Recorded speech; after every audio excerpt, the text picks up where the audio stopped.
Ustaz, apakah benar orang-orang soleh punya khadim dari bangsa jin? Apakah dibolehkan? Tidak boleh. Yang menguasai jin hanyalah Nabi Sulaiman alaihissalam. Ya. Dalam satu hadis, ketika Rasulullah sallallahu alaihi wasallam salat, maka ada jin ifrit datang mengganggu Nabi sallallahu alaihi wasallam. Mengganggu Nabi sedang salat. Kata Nabi, fa'amkanani Allahu minhu. Maka Allah pun membuat aku bisa menangkap jin tersebut. Maka Nabi mencekik lehernya hatta ash'ur bi burdi lisani atau kama qala, sampai aku merasakan dinginnya lidahnya jin tersebut. Nabi cekik jin tersebut. Kemudian Nabi mengatakan, aku ingin ikat jin ini di tiang Masjid Nabawi agar bisa dilihat oleh anak-anak besok. Tetapi aku ingat doa akhi Sulaiman, wa habli mulkan la yanbaghi li ahadin min ba'di innaka antal wahhab. Nabi Sulaiman pernah berdoa, ya Rabbku, anugerahkanlah kepadaku kerajaan yang tidak boleh seorang pun setelahku memiliki kerajaan seperti ini. Di antara ciri kerajaan tersebut adalah menguasai para jin. Nabi Sulaiman anak buahnya banyak, ada jin soleh, ada jin setan, semuanya anak buah Nabi Sulaiman. Dan mereka tunduk kepada Nabi Sulaiman tanpa ada mahar-maharan, tanpa ada sajian-sajian, semuanya mereka takut kepada Nabi Sulaiman. Oleh karenanya waktu Nabi ingin mengikat jin tersebut, Nabi dilarang. Nabi mengatakan tidak boleh. Karena yang berhak menguasai jin cuma siapa? Nabi Sulaiman. Ya, dan kita lihat Nabi SAW tidak pernah berbangga-banggaan dengan pasukan jin. Terjadi banyak peperangan, perang Uhud, perang Khandaq, perang Badar. Nabi tidak pernah panggil jin, tolong periksa Abu Jahal lagi ngapain. Tidak pernah. Coba periksa ada apa di sana. Tidak pernah. Nabi tidak pernah manggil jin. Demikian juga waktu kalung istrinya hilang, Nabi juga tidak pernah manggil jin, coba cari kalung istri saya. Ente katanya jin jagoan, coba cari jin, cari kalung istri saya. Enggak juga. Nabi tidak pernah membangga-banggakan punya pasukan jin atau nyuruh-nyuruh jin, punya khodam-khodam jin, tidak pernah.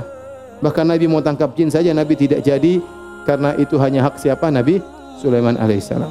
Oleh karenanya kalau dikatakan ada orang soleh punya khodam jin, ini tidak benar. Tidak benar. Ya. Apakah antum mendengar Imam Syafi'i punya khodam jin, Abu Bakar punya khodam jin, Umar bin Khattab punya khodam jin, Utsman bin Affan punya khodam jin, Ali bin Abi Thalib punya khodam jin. Ya. Kalau kita boleh punya khodam, sudah kita enggak usah punya pembantu ya. Semua kerja. Supir juga jin. Tukang bengkel jin, banyak khodam jin ya. Enggak ada ini. Biasanya orang punya khodam jin itu pasti melakukan sajen atau ada mahar yang harus dia bayarkan, itu kesyirikan. Apa perbedaan jin dan khodam? Lalu bagaimana hukumnya jika kita memelihara atau mengisi untuk di kehidupan sehari-hari? Sudah, ente jangan macam-macam deh. Khodam.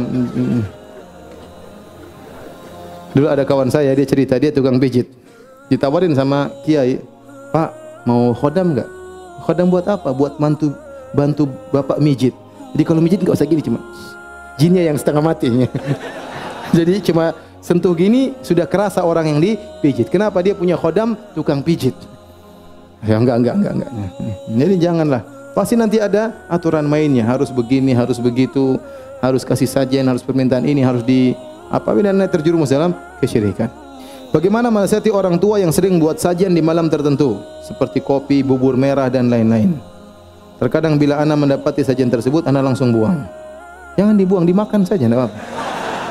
Mohon nasihatnya Ustaz, jazakallahu khairan. Selama sajian tersebut bukan madzubiha li ghairillah, ma uhilla li ghairillah bih, selama bukan sembelihan kepada selain Allah, maka itu halal ya. Kawan-kawan cerita, mereka sebagian kawan cerita, kami dulu tinggal di suatu kota yang di situ banyak orang kasih sajen. Ya, kasih sajen, terkadang kasih uang, terkadang kasih buah-buah. Kami tungguin, pokoknya kalau mereka sudah pergi kami ambil. Apakah hukumnya? Hukumnya tidak mengapa. Cuma khawatirnya kalau mereka datang, ternyata sajian kita diterima. Itu yang kita khawatir. Mereka tambah syirik. Padahal jin tomang yang ambil. Tapi hukumnya Syekh bin Baz berfatwa, barang sudah dibuang daripada mubadzir, kita boleh apa? Ambil. Nah, dia tidak akan ambil lagi barang tersebut. Kalau diambil lagi kualat ya, dia enggak akan ambil lagi. Asalnya boleh. Nah, kalau ada kopi bubur merah ya, kita nasihati sama orang tua kita, ini kopi bubur merah buat siapa gitu loh. Masih banyak orang setengah mati kelaparan, kasih makan jin buat apa ya? Enggak boleh. Nasihat ini enggak boleh. Sesajen hukumnya enggak boleh. Ya. Jangan sekedar dibuang ya, tapi dinasihati. dibuang tidak cukup, nasihati orang tua. Dan di antara bentuk berbakti kepada orang tua yang luar biasa birrul walidain adalah mendakwahi orang tua menuju tauhid. Bagaimana cara bersikap kepada orang yang mengaku bisa melihat jin dan meramal? Kalau mengaku bisa melihat jin, mungkin bisa dia lihat ya. Sebagian orang terkadang diganggu, dimasuki jin sehingga dia juga bisa melihat apa? Jin ya. Maksud saya, bisa melihat jin bukanlah suatu yang kelebihan ya. Para nabi saja tadi tidak bisa melihat jin, kadang-kadang Allah kasih lihat, tapi asalnya nabi tidak lihat. Makanya qul uhiya ilayya, diwahyukan kepadaku, nabi tidak lihat. Ternyata kadu alaihi libada, ternyata jin bertumpuk-tumpuk dengar kajian nabi. Nah, nabi tidak sallallahu alaihi wasallam tidak tahu, Allah yang kabarkan ya. Demikian juga Umar tidak tahu ada jin depan dia ya. Ya Umar, ma salakta fajjan illa salaka syaitan fajjan ghairu fajjik ya. Tidak kau lewat suatu jalan kecuali jin akan kabur. Umar tidak tahu kalau jin kabur dari dia ya. Jadi kalau ada orang bisa lihat jin tidak menunjukkan sesuatu berarti dia soleh. Tidak ada seperti itu. Tidak ada. Bisa melihat jin bukan menunjukkan seorang soleh. Kadang kita khawatir dia mungkin diganggu oleh jin, ya. Mungkin dia punya ilmu-ilmu tertentu sehingga dia bisa melihat apa jin, atau dia diisi ilmu tertentu oleh kakeknya misalnya sebelum meninggal. Ilmunya ditransfer, jinnya ditransfer sehingga dia bisa melihat jin. Jadi kalau orang bisa melihat jin, ya mungkin saja ya. Kita bilang ya mungkin saja, tapi kasihan ya. Kalau orang bisa lihat jin itu kasihan juga. Di rumah, lagi makan ada jin. Sayangku, jin. Repot. Gimana? Mau buang air, jinnya nongkrong di atas gini. Itu gimana? Enggak enak kalau hidup bisa lihat apa? Jin. Kita tahu jin ada kepala lepas, ada ini kan ngeri seperti itu ya. Ya udah, mata kita nggak bisa lihat jin lebih baik ya, ngapain? Oleh karenanya kita nggak tahu jin hadir di pengajian atau tidak, kita nggak tahu. Yang jelas melihat jin bukanlah suatu kelebihan. Ustadz, apa itu yang dinamakan dengan ruqyah syar'iyyah? Bagaimana cara ruqyah syar'iyyah? Ayat-ayat Al-Quran untuk ruqyah, apa yang dimaksud dengan indigo dan pandangan indigo dalam Islam? Ruqyah syar'iyyah yaitu kita membaca Al-Quran ataupun hadis-hadis Nabi SAW, doa-doa yang diajarkan oleh Rasulullah SAW. Syarat ruqyah syar'iyyah ada 3. Yang pertama dengan Al-Quran atau hadis, yang kedua dengan bahasa yang dipahami, dan yang ketiga meyakini yang menyembuhkan adalah Allah Subhanahu wa taala. Jika telah terpenuhi 3 syarat ini sebagaimana disebut oleh Ibnu Hajar, maka itu disebut ruqyah syar'iyyah. Adapun kalau dibaca dengan sesuatu yang tidak kita pahami, ya mantra-mantra ya, bim salabim abakadabra dan macam-macam alakazam ya. Ya, mani uci guci mani bakat barokat ya mani, misalnya ini apa ini? Apa namanya? Mantra-mantra tersebut, maka ini syirik, tidak boleh. Karena kita tidak tahu dia sedang berbicara dengan jin ya, atau dengan permohonan kepada wali dan yang lainnya. Tapi kalau dibaca Al-Quran atau hadis Nabi dengan bahasa yang dipahami dan meyakini yang menyembah adalah Allah, maka itu ruqyah syar'iyyah. Ayat Al-Quran untuk meruqyah, secara umum seluruh ayat Al-Quran adalah untuk ruqyah. Tetapi yang dibaca biasanya Al-Fatihah, 3 kul, ya, surat Al-Baqarah, kemudian ayat-ayat misalnya duelnya Nabi Musa dengan para penyihir, innallaha sayubtiluh, misalnya ayat-ayat yang berkaitan dengan wala yuflihu sahiru haitsu ata. Ini ayat-ayat yang menjelaskan hancurnya para penyihir, kalahnya mereka, mungkin dibacakan tatkala sedang meruqyah berdasarkan para pengalaman orang-orang saleh. Tetapi secara umum seluruh ayat Al-Quran adalah ayat boleh untuk meruqyah. Ustadz, apakah jin juga terpecah menjadi 73 golongan?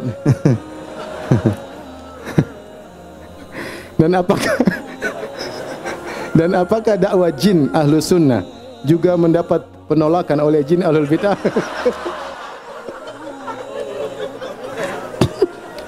Apakah jin Banjarmasin sama dengan? Udahlah. Ada-ada saja. Ini baru keluar Banjarmasinnya. Afwan, mungkin jauh dari tema urgen ya, tapi saya sangat terdesak dan ingin menanyakan bahwa saya seorang akhwat sudah bermanhaj salaf alhamdulillah, namun keluarga saya belum. Hingga kini ibu saya mendesak saya untuk menikah dengan ikhwan yang bukan bermanhaj sunnah. Sebab ibu saya tidak ingin saya menikah dengan ikhwan yang bermanhaj salaf, dan saya hanya diberikan waktu 1 minggu untuk memberikan keputusan. Masya Allah.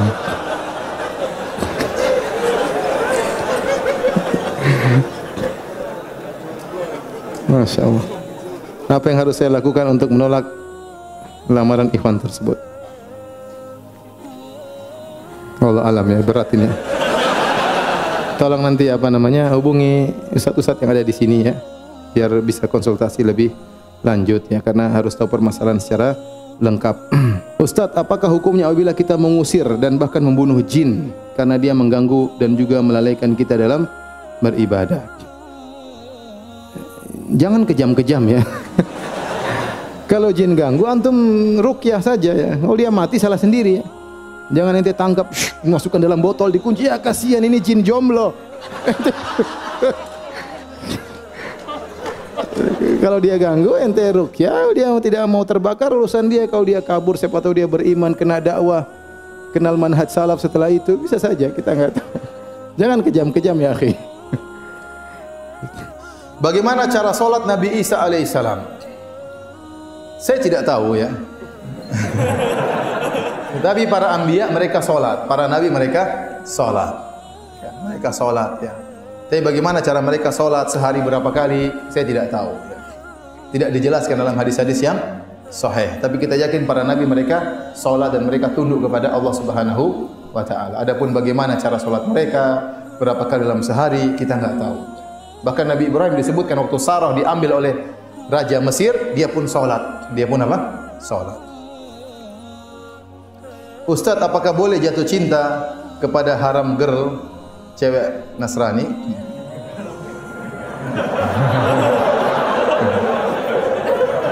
Ente cari saja halal girl. Haram girl tinggalkan, syubhat girl tinggalkan. Jadi para hadirin ya. Ya akhi, masih banyak cewek-cewek muslimah yang menanti antum, yang bertakwa kepada Allah, yang pakai kerudung, yang pakai jilbab. Di antara mereka ada yang bercadar, menanti sentuhan antum. Antum malah cari haram girl. Ya. Kalau sudah tidak ada, baru ente cari, tidak apa-apa. Ajak saya kalau sudah tidak ada. Masih banyak bergelimpangan, masih banyak bunga-bunga bertebaran, masih banyak. Kumbang-kumbangnya kemana? Kambing-kambingnya kemana?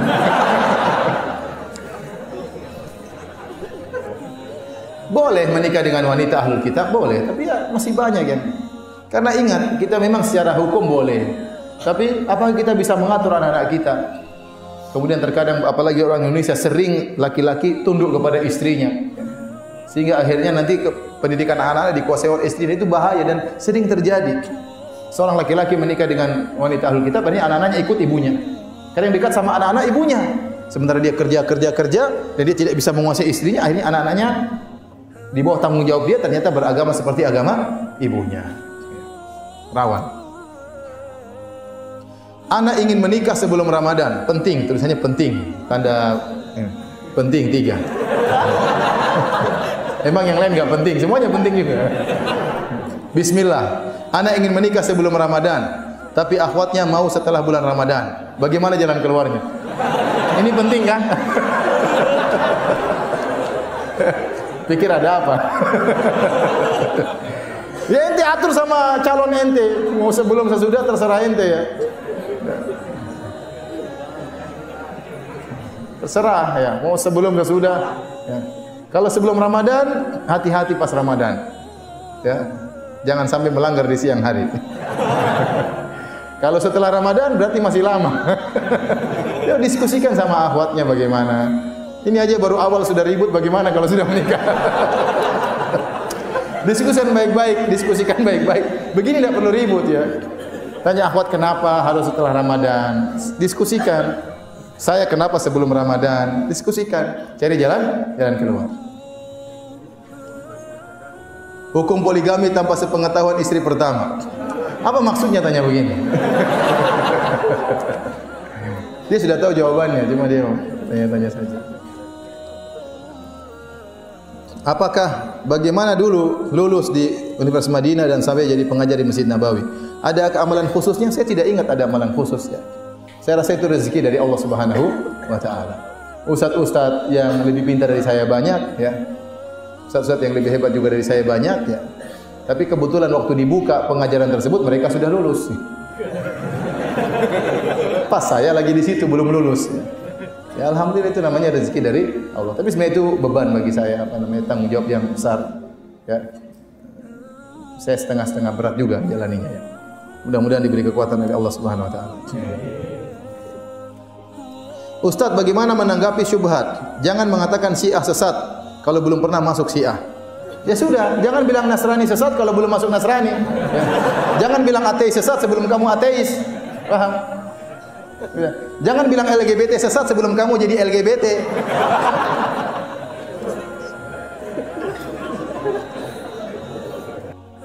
Bagaimana terkait konsep Trinitas yang mengatakan Nabi Isa anak Tuhan dan masih meyakini adanya Allah? Jadi kalau antum tanya konsep Trinitas kepada saya pun tidak bisa menjelaskan. Jangankan saya, orang-orang Nasara tidak bisa menjelaskan.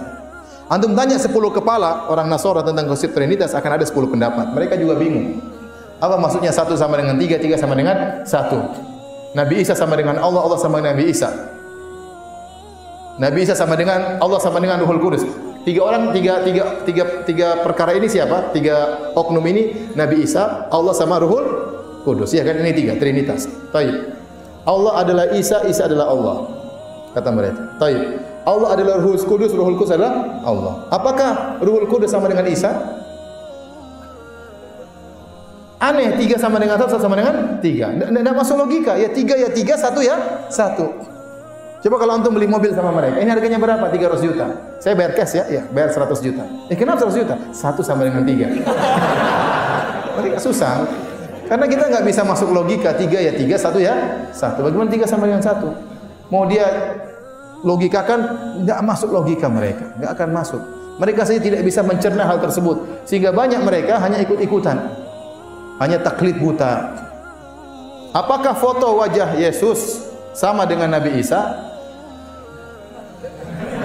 Siapa yang pernah foto Yesus? Nggak ada. Nabi Isa itulah Yesus versi orang Nasrani, kita Nabi Isa. Adapun lukisan-lukisan itu berbeda-beda. Ya. Mungkin kalau antum melihat Yesus di Afrika agak hitam-hitam sedikit, Yesus di Eropa agak pirang-pirang sedikit, Yesus di Indonesia, mungkin Yesus di Cina lain lagi. Tergantung siapa yang melukis. Ya. Tidak ada patokannya. Ya. Nggak ada patokannya. Yang jelas kebanyakan mereka lukis Yesus berjenggot. Ya. Rata-rata Yesus apa? Berjenggot. Saya nggak tahu Yesus versi Cina jenggotnya ada atau tidak. Ya. Tapi maksud saya ya, nggak tahu yang mana ya, yang mana karena nggak ada yang pernah foto. Bagaimana cara menasihati berdakwah kepada teman yang beragama Nasrani tanpa menyinggung perasaan? Ya, itu yang susah. Ya, antum dialog. Jadi kalau antum, saya bilang antum dialog sama orang Nasara, jangan berdialog masalah babi, jangan berdialog masalah apa namanya, langsung masalah Tuhan. Karena itu intinya. Percuma ente debat sama dia, ente menang babi ternyata haram, khamar ternyata haram, nggak ada faedahnya. Ente bicara langsung masalah apa? Masalah Tuhan. Ini kita dialog sama ente, kita bicara Tuhan ya. Benarkah Nabi itu Tuhan? Sudah dialog, buka Injil. Ente sebenarnya mudah, ente baca literatur, banyak tulisan di internet. Yesus bukan Tuhan. Baca, tinggal datangkan Yesusnya. Tuhan kenapa dia takut? Tuhan kenapa dia lapar? Tuhan kenapa ketiduran? Bahaya kalau Tuhan ketiduran. Banyak dalam Injil-Injil ya. Sudah ente ini dialog. Tuhan dicoba oleh setan, setan bawa lari Tuhan diuji. Ini setan kurang ajar mau coba Tuhan. Dalam Injil banyak. Antum sampaikan secara logika dan doa supaya dia dapat hidayah. Saya punya kawan cerita, dia masuk Islam, keluarganya masih Nasrani. Jadi dia dari keluarga pendakwah di Nasara. Subhanallah, tiba-tiba dia masuk Islam. Waktu dia masuk Islam, keluarganya malu karena mereka ini misionaris. Kenapa tiba-tiba dia masuk Islam? Jadi malu, orang-orang malu. Akhirnya mereka datangkan seorang pendeta yang top untuk mendakwahi dia agar kembali kepada jalan yang benar. Dia cerita langsung sama saya. Datanglah pendeta tersebut ketemu dengan kawan saya tersebut. Kawan saya langsung bilang begini aja Pak Pendeta, kau tidak usah bicara sama saya, kita saling mendoakan saja sampai dapat hidayah. Kalau kamu benar biar saya kembali kepada Kristen, kalau kamu benar, kalau saya yang benar kamu kembali kepada Islam. Kita saling mendoakan Pak Pendeta, kamu tidak usah bicara sama saya. Benar. 2 minggu berikutnya kakaknya datang, Fulan, ada apa? Aduh, itu pendeta sekarang masuk Islam.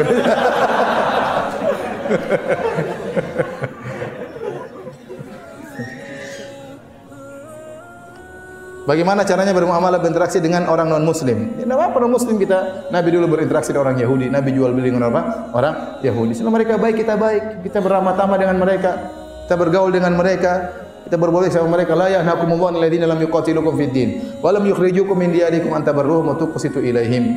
Allah tidak melarang kalian untuk berbuat baik kepada orang-orang non-muslim yang tidak memerangi kalian, tidak mengusir kalian. Berbuat adillah, berbuat baik kepada mereka. Sesungguhnya Allah mencintai orang yang berbuat adil. Apa bisnis sama mereka?